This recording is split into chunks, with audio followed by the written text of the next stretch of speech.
What does motherhood teach us about leadership? So it's your question, what do I think of when I think of mothering? I think of having the privilege of nurturing a life, providing direction for this child or children, doing my own work so that none of my baggage transfers to my kids, and really trying to fan into flame the gifts that they have so that they can explore and be as their own authentic self. They can evolve into who they are. Welcome to Motherhood Advantage, the podcast exploring leadership intelligence developed through motherhood. For decades, we've heard about the motherhood penalty, but what about the motherhood advantage? In each episode, we talk with one extraordinary mother about how caregiving shapes the way they think, decide, and lead, because motherhood is leadership. Hello. I am Dr. Laura Marie Rivera, and this is Motherhood Advantage. Today, we have Carmen Daniels Jones. She's a mother of two coming to us from Atlanta.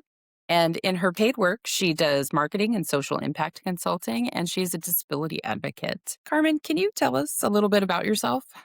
Absolutely. So I'm the oldest of three. I have two siblings, and my parents are from the rural South or from the South. And in the 60s, my dad began working in corporate America for IBM, and we moved a lot. And so I got to see different parts of the country, but often in the places where we landed, I was the only Black person in my classes. And so that strengthened and developed a muscle about inclusion and a little bit about justice and equity. I went to college in Virginia at a historically Black college, Hampton University.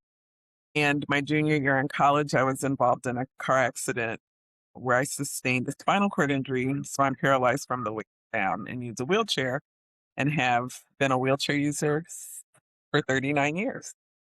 Wow, Yeah. 39 years. And wow, just growing up everywhere and what you said about your family and perhaps being the only Black kid when you were in those different situations and then experiencing the world with a disability. I think that's a lens that a lot of people have never shared. I would love to hear as much about that as you feel comfortable sharing. And as we get into that motherhood conversation, you are certainly our first mother in a wheelchair to join this podcast. So I really appreciate you coming and sharing the things that a lot of us have never stopped to think about before. And can you tell us a little bit more about the work that you do, the paid work that you do?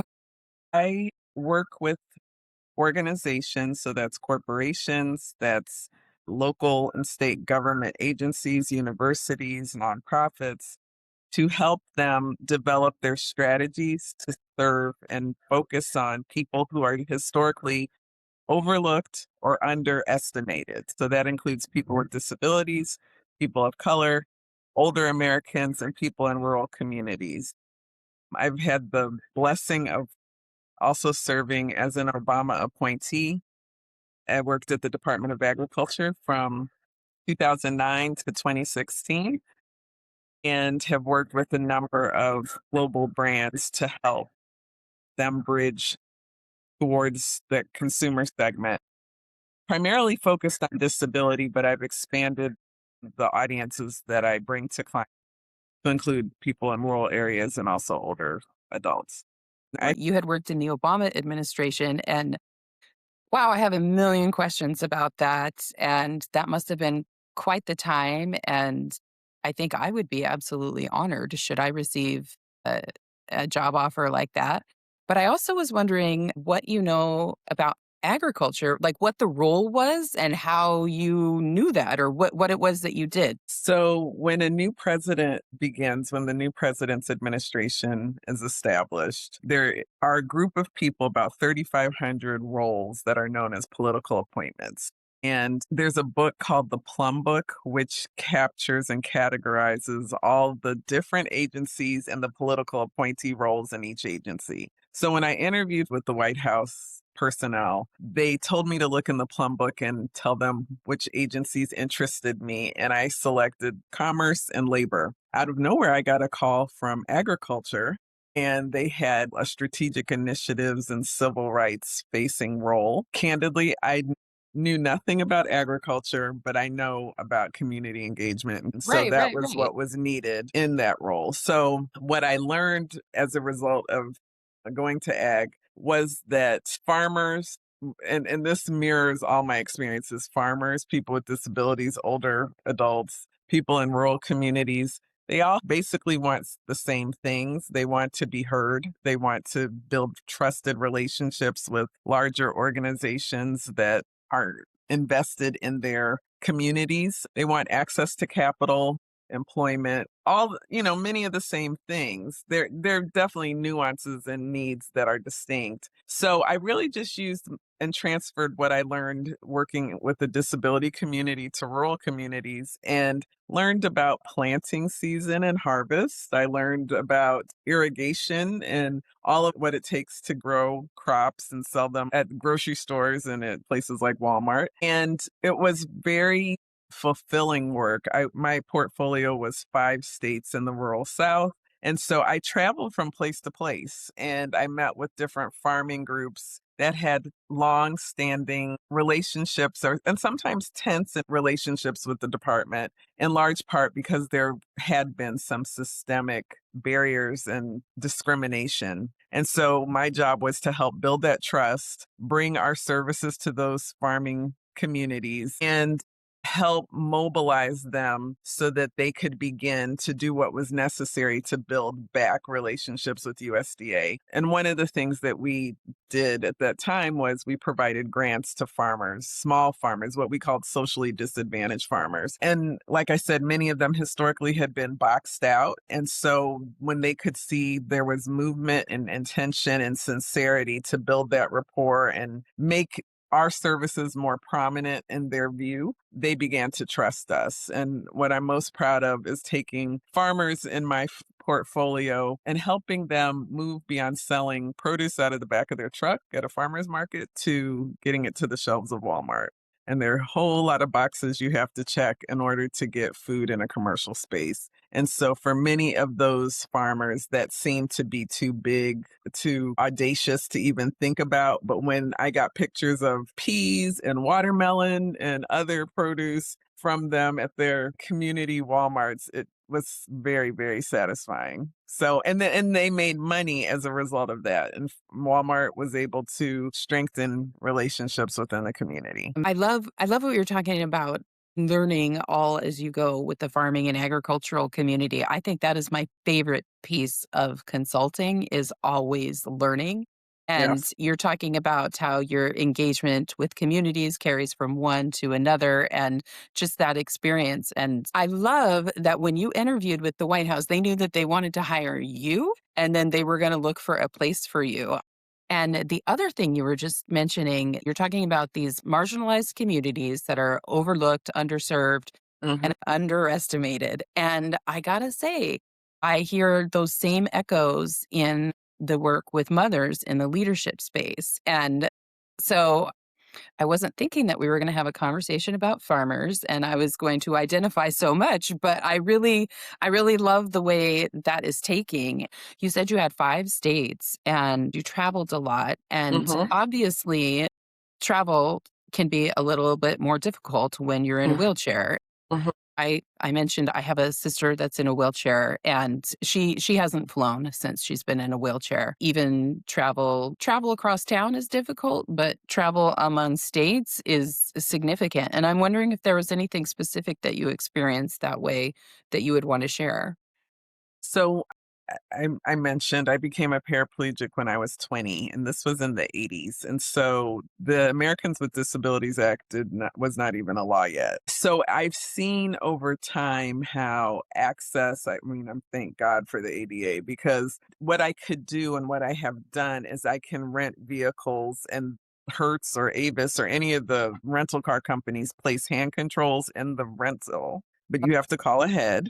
Uh-huh. And at that time, had the strength to break down my wheelchair. I have a manual wheelchair, and I break it down and I pull it in and have it on the passenger side. And I, would travel Wow. around and go where I needed to go. Now that I've aged with my disability, I'm in my soft life era, sort of. And so I really focus on comfort and convenience. So now there's a company called Mobility Works, and they're national. Again, you have to call ahead, but they have vans that you can rent. And so I rent vans, and it's much more expensive than a rental car. And I'll get a car if I'm traveling with someone. If I'm by myself, I will get the van. And it just makes it easy. And so I guess I had a fearless streak, and I really was focused on how to get my life back to where I wanted to be independent and contributing and really my fullest self just in a seated position. Well, it sounds like you are very successful in the independent living. And again, it's something that you don't necessarily think about. And I didn't know you could get controls in your rental car. My sister cannot drive. The wheelchair that we have for her is so specific, and the lift in the van. And, sometimes someone will park next to the van, Mm, and then you literally cannot get in or out. And there's just so much that a gigantic portion of the world would never need to stop and think about, but it makes a huge difference. And how yes. would it look if they did stop to think about it? And It did. Well, it just requires that people have sensitivity, which they don't, because you don't have to think about it. And people are fearful. They're naive, like yes. they're clueless, or they don't want to think about it too much because it makes them uncomfortable. If you would just educate yourself like any other topic, Hmm. you would be shocked at how much more we have in common than we don't. So, I do all the same things as my friends and my peers and other mothers who don't have disabilities. I just have to think it through and I do it differently. And I was very intentional when I started my family that my kids would never feel held back because of my disability. I was a room mother. I was an awful room mother. I'm more of a in the leadership space. I'm like, okay, let's plan the event, let's work on the agenda, but to place a lot of focus on cupcakes and all the decorations for parties, I would go get everything, but I didn't have the creative brain to execute it. But I did it with the goal of my kids never feeling left out or different because their mom used a wheelchair. Yeah, and that must be I'm thinking of in my classroom, school growing up experience. We did have a child in a wheelchair at our school, but not in my classroom. And I'm thinking about my experience as a room mom, which I've done plenty of. I don't think we've had parents or students in a wheelchair in those classrooms. And so I'm guessing that for a lot of kids and other parents, that may have been their first experience. So again, I appreciate you stepping up there and being so visible and so kind about it sounds like a mean word, but people just don't know what you don't know. And so it really is important to, Mhm. yeah. And that is also a pretty decent segue into my questions about motherhood. Okay. So, thank you for being here and for helping me with this research. And the first big question is what comes to mind when you think about that role of mother? How would you describe it? What are some of the tasks? And just what do you think about as mom? I have been very fortunate to have my mother was a stay-at-home mother, and that was in the 60s, 70s, and 80s between birth to when I went to college. And so my mom always provided a safe place for my siblings and myself, in large part because we moved all over and we needed some grounding. And then because we were always the only student of color in our classes. And when I think of mothering, I think of how my mom created a safe space for us, our family. And for me, as a professional mom, a little different from my own, a working mother, I guess I should say, Yes, yes. term. All moms are working, and some moms also get paid. Yes, yes. I really wanted to nurture my own talent and interest, but not at the expense of my family. I'm divorced, so there's a portion of my life I was a couple, and it was easy in the sense that I always had a partner to lean on when I had to travel, etc. When I got divorced, and it was after my oldest son had passed away. So my son passed away in 2009 and my marriage ended in 2011. And so when I became a single mother to my daughter, who at the time was 6, I really had to rely upon babysitters, girlfriends who we were close with, community, and my parents. My parents would travel from Florida to help, and I would try to group my travel for work in a continuous block. So if I had to go to 3 of the 5 states I mentioned, I would just hit it and not do individual trips because I had my parents there. And that helped to provide continuity for my daughter, and my parents are very nurturing, so that helped her as well. And, we just made it work. When I look back, Laura Marie, I am in shock because I don't know how I did it. I think as you progress in your mothering journey, you look back when things are very intense and you wonder, how did I do that? When you get to a place when your kids are older and you're not as hands on, you're just amazed. And I don't think I could go back to doing it at that pace, at that level. I'll give you a rundown. My daughter ran track. And so we get up, take her to school. I'd go to work. I'd leave work, pick her up, come home, do a little homework, get a little snack, and then drive 19 miles to track practice. We did leave track around 8:30. I would always stop and get something to eat on the way home because that's multitasking. And then she'd come home, shower, and be in bed by like 9:30, 10 mostly, and we do it again. And Right. I'm like, Do it "God, again and again and again. how did I And do that? How did I do that?" I don't know.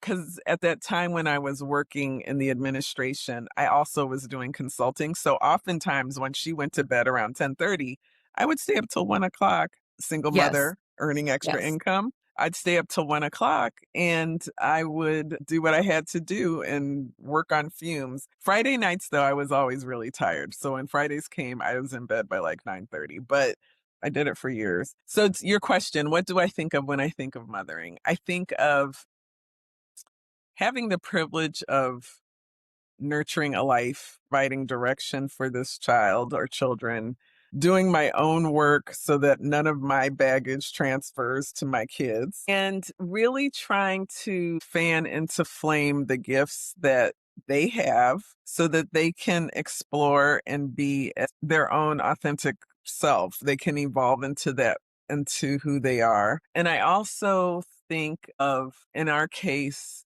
and most mothers would say it, but I'll articulate it for myself. Because we experienced loss with my son and then my marriage ending, I was very focused on who I had around us that could nurture us and also providing safety, emotional safety for my daughter, because it was very emotionally hard to watch her go through those losses. And so I really wanted to ensure that she always felt grounded and safe, similar to my mother, but different because my parents just celebrated 60 years of marriage and they were both there. So, moms, we do it. We do it all. We do it all. We are the glue for the whole family. My daughter has said, I'm paraphrasing, "Mom, it's kinda hard to be a mom, isn't it?" And I said, yeah, yeah. I'm glad you have that perspective. It is." She's she has an assurance, and I told her, I said, "Everything is figure outable." As she's become a young adult, I back up, and I had to really work hard at backing up, but she has to figure these things out for herself like I did. My parents, I guess I'll conclude with, when I was injured at 20 years old, my mom and dad gave me the resources. I went back to college and they made sure I had everything I needed. But getting through the process of transitioning back into my life and going back to college 8 hours away from home, that was me and God. Like I had to figure that out. And I had to address a lot of my fears. I had to address feeling left out. If something wasn't physically accessible and all my friends were going, I had to hang back. I just had to face a lot of that. And I'm very grateful my parents had the courage to allow me to live again and not keep me under their wing. And that is part of what I've tried to bring to my mothering is that I give my daughter the space, but she has to figure it out. And that is not always easy, especially when you see a kid that, you're like, you think you want to go in that door? You got three choices. Make a good choice. But the way you learn is sometimes you go in the wrong door. So, No, I love that you mentioned that courage too, because that is such a big piece of this. I don't know, taking that leap of faith, taking that next step, because we don't know. Especially, I think about your parents. This was, quite some time ago that this was all happening and must have been an entirely new world for them as well.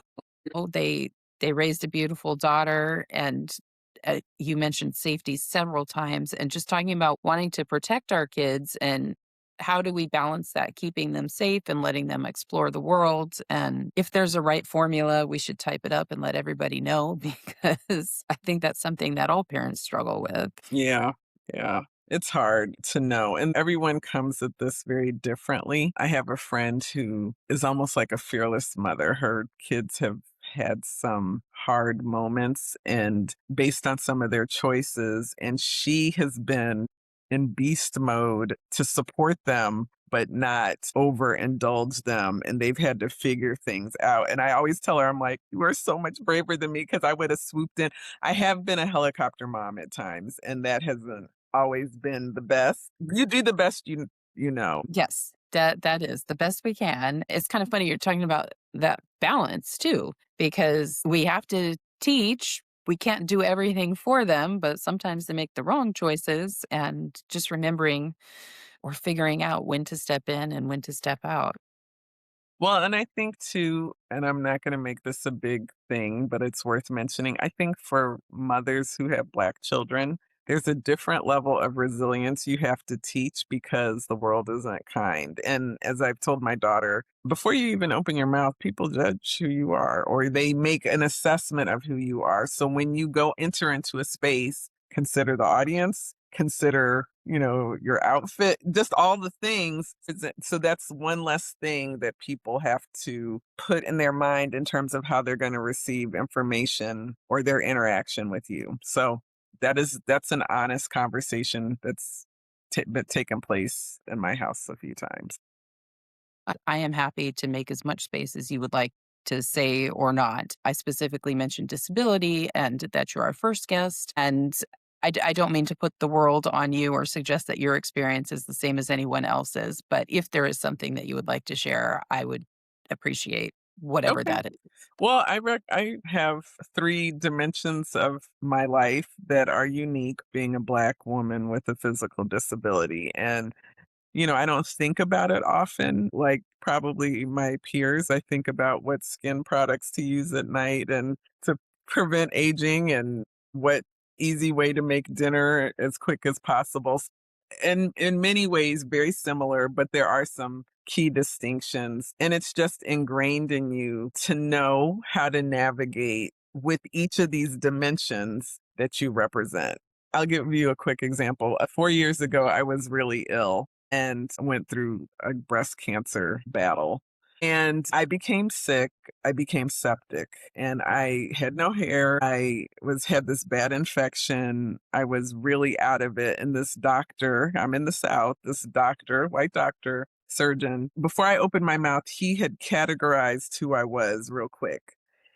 And I'm listening. And when I opened my mouth, he kind of went back like this and he said, well, what do you do? He started asking me questions to kind of identify where I fall socioeconomically and all that, my background. And it was really interesting to me to respond to his questions as I felt appropriate. I did fire that doctor because I knew instantly. I said, "Oh, these are just little microaggressions, and we're not gonna have that." But it's just part of the experience. I know once I start expressing myself, then people reposition what they think about whatever dimension they're thinking about once I start to do that. So it's just real.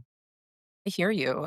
I went to a joint specialist. I have some arthritis in my right hip, and he did a x-ray and he went through my medical history and he sat in front of me and said, "Man, you've had some bad luck."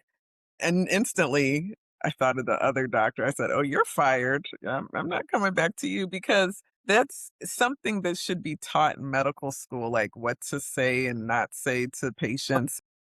I Yes. I was blown away. But anyway, we're here to talk about motherhood. Yes, we are.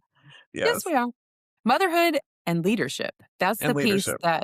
that link we found that is rarely connected with that mother leadership. And my leadership question for you is how do the leadership aspects of the paid workplace relate to those of mother? Or in your experience, how are they different? What do you see about some of the knowledge and skills and experience from one category of your life? And do you see the same types of things in the other category or entirely different? I hadn't thought about it until you posed the question.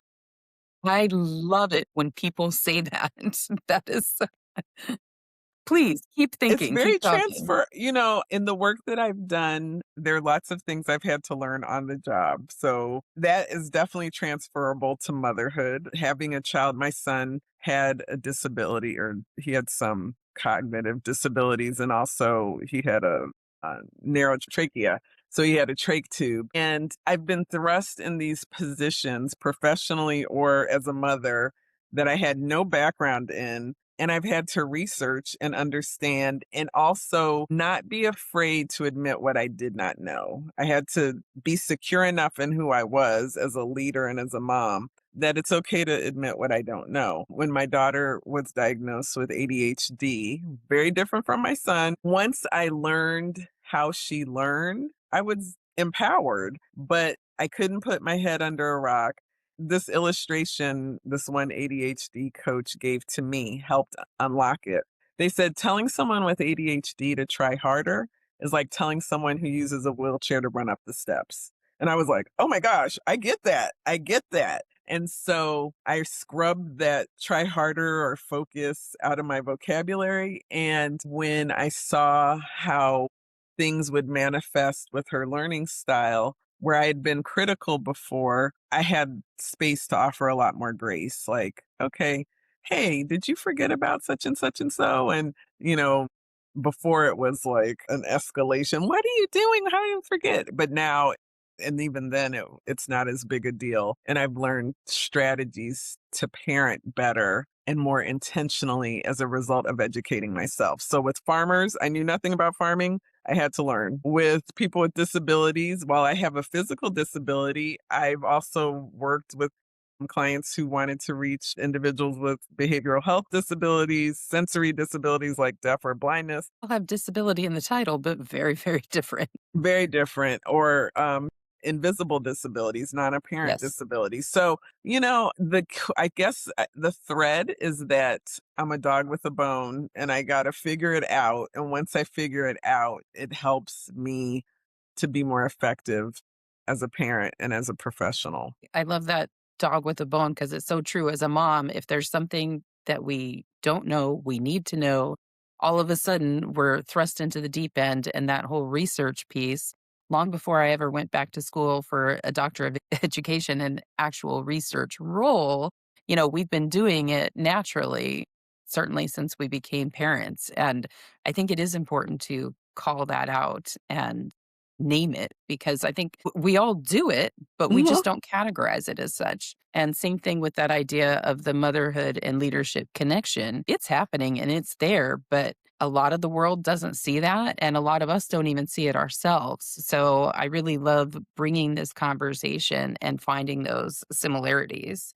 If I can add, also as a manager, going through the lived experience I had, especially with my son and also with my health, it's made me empathetic as a manager when people have challenges they're facing. We still have to get the work done, but if someone, back then people were in the office, but I understood if someone needed to work remotely because a physical therapist was coming to their house to work with their child, I lived that. So by all means, stay home. We'll get the work done. One of my managers said to me when I was diagnosed with breast cancer, he said, "We're a team. If you have a really hard day and you need to take a nap or something, just let me know. We got your back. And that spoke volumes to me because when I was diagnosed, I was working at United Healthcare at the time, and I was diagnosed a month after I started this job. People said, "Why didn't you go on medical leave?" I said, "I can't. I'm a single parent and I just got here. I don't want to become expendable." So it really, really helped that my manager was that supportive. And so it has been something to impact me as a leader that I can be supportive of the people who work for me. I want the people who work with me to feel glad and happy that we had the chance to work together. That's a question I sometimes ask, especially for the mothers who are also founders or heads of their own companies or independent consultants like you. What accommodations do you offer or have you seen that have worked? And like you were saying, just a boss that says, we have your back. You can take the time. And Absolutely. recognizing even before or after the pandemic, there are reasons that people need to work from home sometimes. And in fact, they can still work from someplace outside that office. And perhaps that's something we should be thinking about and far more accommodating about. Absolutely.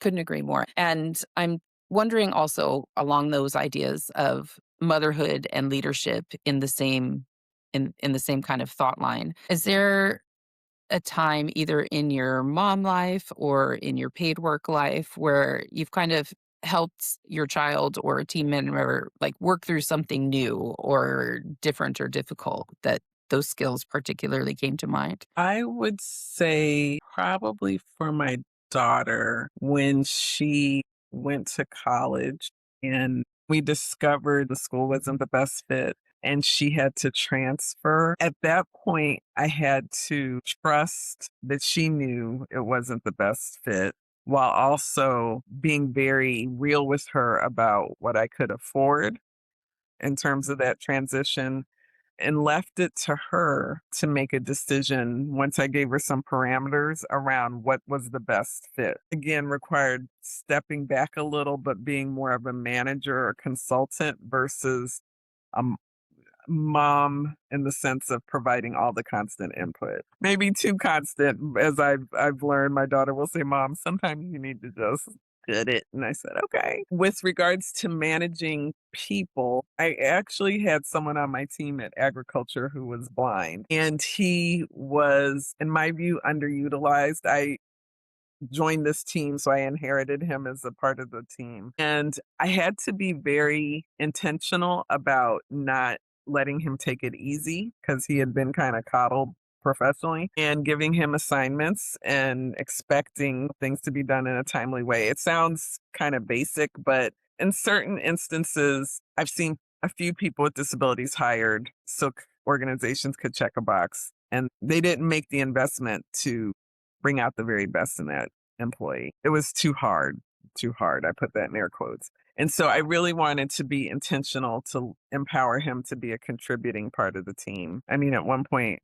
he was falling asleep in meetings, our weekly meetings and stuff. And I had to pull him aside and tell him that's not okay. You represent not only yourself, but you represent all the other employees with disabilities in this agency. And you got to show up and be held accountable. So it wasn't pleasant, but as a recovered people pleaser, I've learned you have to do what you got to do. So I'm glad I had the chance to help bring out something different and better in him. I think that's amazing. And the way you put it with that leap of faith and stepping way back for your daughter and letting her handle those things. And then in your paid workplace, stepping in and really helping another one show up and show off their best, I think. And I like that. Thank you. Mhm. So one of the things I also like to ask, and you have generously shared a lot about your kids already, but is there anything special or specific, nothing too personal, but just really that you love about your children and that you would want to encapsulate and share a little bit? Well, my son Marcus was nonverbal because of his trach tube, and he was definitely a ladies' man. He loved the ladies. He would hug and like kind of nuzzle in He would also, if he saw women in public, sometimes he'd go run up, like, let go of my wheelchair. I'd tell him to hold on to my wheelchair, and he would go up and hug people. He did have a cognitive disability, and I'm grateful that only one woman was very startled and, like, cursed and was shocked, but all the other women were very sweet. And so that was Marcus, very fun and loving and sweet. Natalie is my daughter, who's 22, is very smart and, witty, and she is a fierce advocate. I remember when she was small and we went to a park, and because Marcus was nonverbal, sometimes kids would kind of dis disassociate with him, and this little boy pushed him out of the way at the playground, and my daughter said, with a little attitude at 5 years old, "Don't go pushing my brother." And I said, "Okay." And so I can see that in her now. She's also very sensitive and family focused. We moved to Georgia from the DC area to be closer to family, and that's been really good for us. And my daughter, I believe because of my disability, my daughter has a different lens and view of the world than I had at that age or younger, where disability is not weird or odd or uncomfortable for her. And she's decided to major in physical therapy. And so I'm very excited for her. And some of the ways that she helps me, I told her, I said, "You're going to be an exceptional therapist because you will innately know some things just because of how we've had to live. And you will hear your patients differently because of the Yes. things you've experienced with me." And so I'm excited to see how this all unfolds for her. And she will not say those awful things that so many health providers do say. Yeah. I mean, when you Yeah, know better, you do better. And I think she's going to be absolutely. amazing. It's going to be really fun. I actually hope that she'll pursue a little bit beyond just PT. She's had 2 internships at Emory University Hospital in the Department of Orthopedics, and so she's comes home, "Mom, I got to sit in the gallery and watch the surgery," and it's very exciting to hear her excited. The body fascinates her, so we'll see. But I've told her, "I'm cheering the whole way, but you gotta do the work." Yeah, yeah, No, that's incredible, and I also love your sweet little girl at the playground standing up for her brother, and I remember those moments when your kids, especially when they're little, but they say something and you realize what you've been doing and what you've been teaching, and you see it come out of their mouth, and you realize you have done something very, very well, yeah, and those I love those moments, and I love it. yeah, it's exciting. Do you have another this is not an official question, but do you have another fun one, how it was working for the White House and the President Obama? So many. Used to joke that when you work in public service, you don't get paid a lot. I mean, unless you come from money, you don't get paid a lot. But what you do get is you have access to different things that the general population doesn't. So we had gone to the White House so many times that my daughter lost track. We both lost track.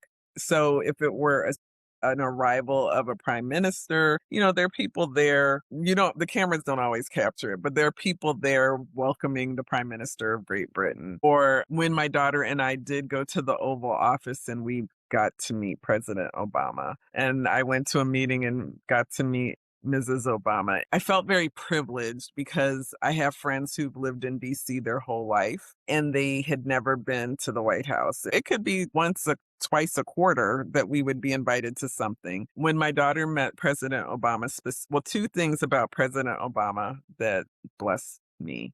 When I started as an appointee, I started at the end of June in 2009 on a Monday. My son actually became ill that Thursday. So 4 days after I started, he became ill. He passed away the following week. Oh, I'd just been on the job 4 days. Naturally, I had emailed all the people who needed to know and was out of commission. And the week of his memorial service, I got a letter from the White House and it was from Barack Obama. And he was expressing his sympathy and just some kind words. And it just blew me away that I hadn't even been there 4 days. And somehow it got to him or to his correspondence people, and I got a letter. The other thing was a few years later when I met my daughter and I were selected to meet President Obama in the White House, in the Oval Office. And so my daughter and I practiced. I said, we're going to have like a minute and we got to practice what the questions are. She was 11. I said, he's That's going to really ask. smart. She had gotten her hair done, we had gotten a dress, it was the whole thing, and it was, it was like a summer party for all the political appointees in DC, and a handful of us were identified to meet the president. And so, what's your name? What grade are you in? And that kind of thing. And so he went through that, and he's far more handsome in person. I mean, he's handsome anyway, but he's really handsome. And he was just a dad. And he pulled her in and he said, "What's your name?" And she said, "Natalie, what grade are you in?" Fifth grade. And he said, "What are you going to do this summer?" And we hadn't practiced that question. And she looked at me and she said, "Well, I'm going to go to camp and I'm going to have math tutoring." And he said, "You know what?" And he mentioned one of his daughters. She also needs math tutoring. And, he said a few more things and we took a picture. And that was definitely a standout moment. And so she will show that picture to some of her friends and they're just in disbelief, like, "Oh my gosh, you met President Obama." But he was just a really regular, caring, or he is a regular, caring leader that I miss. Why, yes, I think a lot of us are missing him these days. But Yes. I love that you have that personal connection and hearing about his kindness and his attention to your daughter. That's a really beautiful thing. He was You didn't feel rushed, and I actually met him 3 times, and one of the times he mentioned me I wasn't an appointee at the time, it was for business people, and he mentioned a little bit about my story in his speech, and whatever you think about Washington and all the people, and it just made it very personal and more intimate, and these are regular people, and the fact that he was so disciplined with, policy, and he expected that of us. We were very protective of the president. No one wanted to do anything that would wind up in the Washington Post or on CNN. Yes. Politicians are people. We've had one elected official join us on our podcast so far, and there are some others here in the Pacific Northwest that I would love to talk to. Mhm, And when I was doing the research originally, because it was the dissertation for my doctor of education, and who is the most famous doctor of education in the country? I would say Dr. Jill Biden. mhm, And we had reached out a few times and sadly we did not hear anything back. There was a lot going on in the country and in the White House at the mhm, time, mhm, but they're people just like everyone else mhm, and they have struggles, they have triumphs, and how we approach them and how we teach our children and treat our teams around us and all of that is very, very transferable. And I do keep coming back to that in my personal life and in the work about when we know better, we do better. And so absolutely.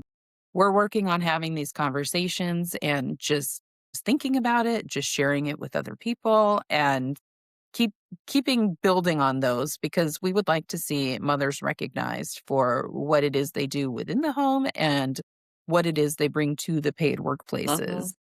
With that in mind and with our conversation, is there anything else that comes to your mind, either from today's conversation or in your wealth of experience as both a mother and a paid leader, about that intersection and how those skills go back and forth or stay siloed or anything else? I think for the season of life I'm in, since I'm turning 60 next week, which is just Congratulations, level hard. 60. Hard to believe. I don't think anyone prepares you for the evolution of motherhood from hands on, you're in the trenches. There's more about it now, but it really is a shift, a life shift when your kids need you less in your career transitions and all of those things that occur. And I've had to try to figure it out. A lot of my daughter's friends are maybe, their mothers are maybe 5 to 10 years younger than me, some of them. And so they're still in the throes of it in a different way. And I think women have to be cognizant, no matter what you do for paid work, that your role shifts And my therapist told me when my daughter was in high school to get a running start to identify my interests and what I want to do separate and apart from being a mother. So that when she was gone, I wasn't in shock. And it was weird for the first few weeks after I dropped her off at college because I thought, I don't have to cook anything. I can do whatever I want. But there was still a bit of an emptiness, even though she had her own life and her friends. The house was quiet. And as a single mother, it was a weird void that has since been filled. But I wish there was more prep from therapists or other women sharing about that transition. So just being intentional as you recognize your season of mothering is shifting, and that may coincide with your professional life as well. Absolutely. I have found that there's not so much preparation for motherhood in general. And Mm, it's all these things that maybe happen to a lot of mothers, most mothers, all mothers, I don't know. But just things that aren't recognized, aren't talked about, aren't supported, and all the things that we're having to discover. This week, it's been really popular in the news talking about mattress sense. And it's that whole phase from going from not a mother to a mother. And everything shifts, just similar to adolescence, except now you're also caring for a whole human being that you just happened to build, by the way. And it's a lot. It's a lot. And I'm encouraged by the discussions that we're having. And I'm really thankful that you came to join us today. thank And you. I'm hoping that we can do our part to help inform others and maybe shift the way they think about motherhood and leadership, about recognizing disabilities in their space, thinking about the under-recognized groups, and just really being more intentional, being more thoughtful, and being better. Thank you. It's been a joy to spend time with you. Thanks for reaching out. Thank you so much, Carmen.